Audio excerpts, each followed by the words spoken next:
I still can't believe we actually did this. And on camera, no less. When my best friend dared me, I thought she was joking. But nope, she was dead serious.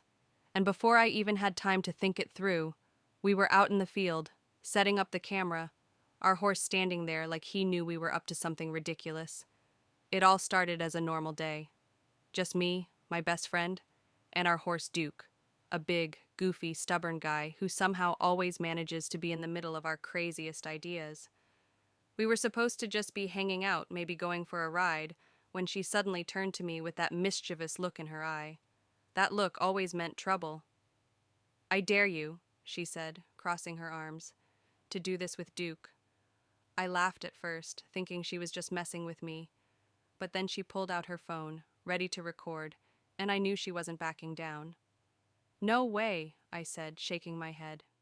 "That's insane." But the more I thought about it, the more the idea started to sound kind of fun. Crazy, but fun. And Duke? He just flicked his tail like he was already judging us. That's when things started to get real. My heart was pounding as we set up the camera, the sun sinking lower in the sky, making everything feel even more dramatic. "Come on, you have to do it now," she urged, laughing but also serious. And somehow I found myself standing there, taking a deep breath, ready to go through with it. But just as I was about to start, something happened that neither of us expected. And let me tell you, if we thought the original plan was wild, what happened next took everything to a whole new level. And yes, the whole thing was caught on camera. I was already regretting saying yes, but at this point, backing out wasn't an option. The camera was rolling, my best friend was grinning like she had just won the lottery, and well, Duke just stood there, completely unbothered, as if he knew we were about to make fools of ourselves. Okay, just give me a second," I said, shaking out my hands like that would somehow calm my nerves. My best friend, of course, had zero patience.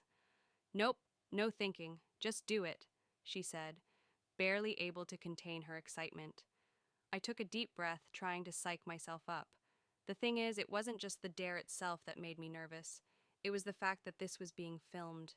There would be proof that I actually went through with this ridiculous idea. And knowing her, she wouldn't just keep the video to herself. Nope. This was definitely going online, where the entire world could see it. Just as I was about to go for it, Duke suddenly shifted, his ears flicking back. It was subtle, but I knew that look. That was his "I'm up to something" face. Before I could react, he let out this loud, dramatic snort and stomped his hoof.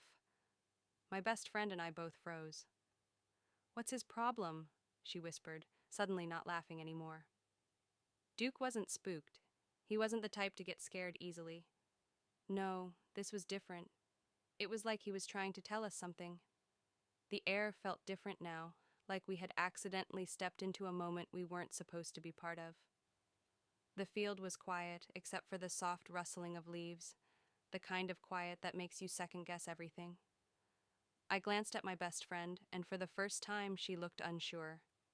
"Maybe we should—" But before she could finish her sentence, something moved behind Duke. Not a big movement, just enough to catch the corner of my eye. My stomach flipped. I turned quickly, scanning the trees lining the edge of the field, my heart thumping in my chest. There was nothing there. At least that's what I tried to convince myself. "Did you see that?" I asked. She hesitated, her fingers tightening around her phone. "See what?" I swallowed hard, suddenly feeling like we weren't alone out here. And the worst part? The camera was still rolling. My best friend's smile was gone now. She lowered her phone slightly, her eyes darting between me and the trees. "You're messing with me," she said, but her voice didn't have the usual confidence. I shook my head. "I swear, something moved."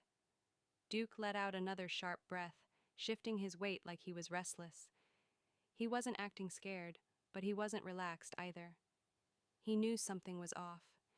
And if Duke thought something was weird, I wasn't about to ignore it. For a few seconds, we just stood there, listening. The wind barely stirred, and the late afternoon light cast long shadows across the field. It should have felt normal. but it didn't. Then, a noise, a soft rustling. I whipped my head toward the trees again. My best friend heard it too because she grabbed my arm.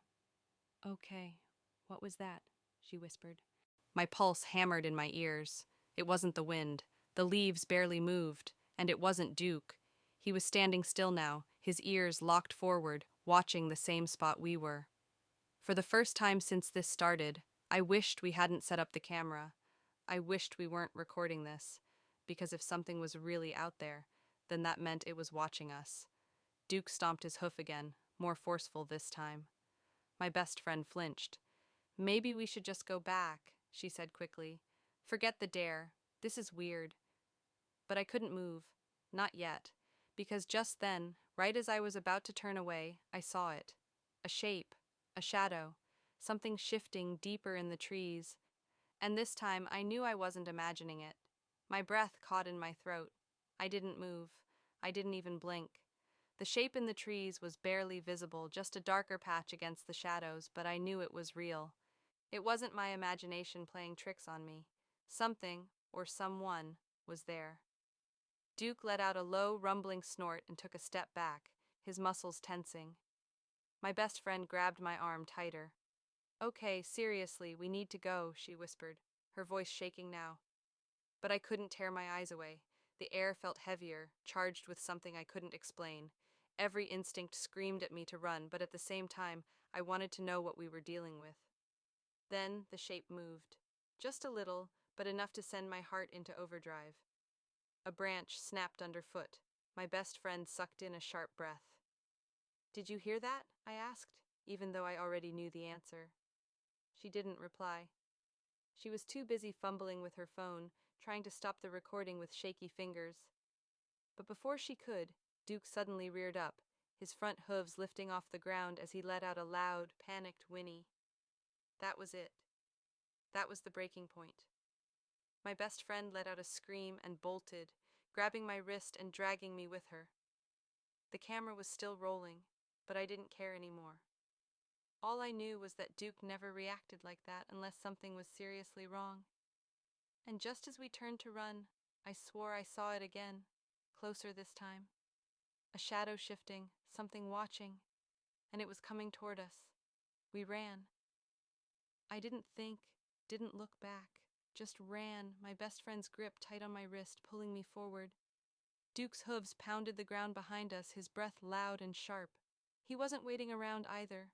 Whatever was back there had him just as freaked out as we were. But then, just as we neared the fence at the edge of the field, something happened that stopped us in our tracks.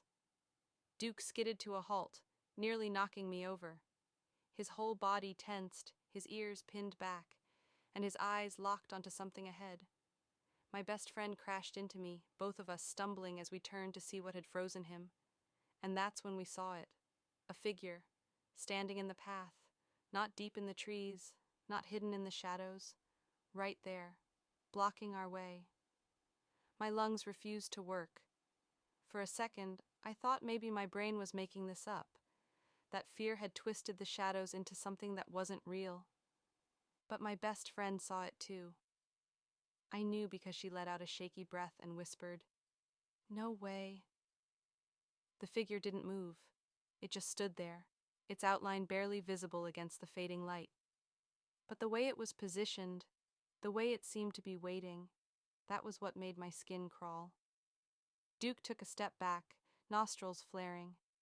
I could feel his panic, the way his whole body was tense, like he was deciding whether to fight or bolt. And then, just as my best friend reached for her phone, the figure moved. Not forward, not back, around us. 1 second it was blocking the path. The next, it was somewhere else. I didn't see it shift, didn't hear a single sound. It was just gone. But I knew it hadn't left. And that was somehow even worse. For a few seconds, everything was still. Too still. Duke's heavy breathing filled the air, but even he didn't dare move. My best friend clutched my arm so tight it hurt, her phone shaking in her other hand. Then, out of nowhere, a sudden rustling came from the trees. Fast. Close. My stomach dropped. It wasn't just one sound, it was multiple. Footsteps? Number something else. I grabbed Duke's reins, ready to jump onto his back and get out of there. But before I could, my best friend gasped. Look, she whispered. I turned my head, expecting to see the figure again, but what I saw instead made my skin crawl. The camera. It was still set up in the field, exactly where we left it. But now, the red recording light was blinking. That wasn't the creepy part. The creepy part was that it had moved. We had set it up at least 10 feet back, facing Duke and me. But now it was closer, angled differently, like someone else had picked it up and adjusted it. My heart pounded. No way, I whispered. And then, the screen on my best friend's phone lit up with the live feed. My stomach twisted. The video was still rolling, but the angle was wrong. It wasn't pointing at us anymore. It was pointing into the trees. And something was there. A shape, barely visible through the branches, standing so still it almost blended in. Watching. Duke suddenly reared up, yanking me sideways. My best friend screamed, her phone slipping from her fingers and hitting the ground. The video kept playing. The figure in the trees stayed frozen for a second longer. Then, without warning, it moved. Not slowly, not cautiously. It rushed forward. That was all it took. Duke bolted. I didn't even have time to think. I grabbed onto his mane, my best friend scrambling after me as we sprinted toward the fence. My legs burned, my breath ragged, but I didn't dare stop. By the time we reached the fence, I risked one final glance over my shoulder. The camera was still rolling, still aimed at the trees. But the figure? Gone. Everything was quiet again. Too quiet. My best friend doubled over, gasping for air. "Tell me you saw that," she choked out. I nodded, my hands trembling as I reached for the camera. The footage was still playing. The trees swayed gently in the wind, empty.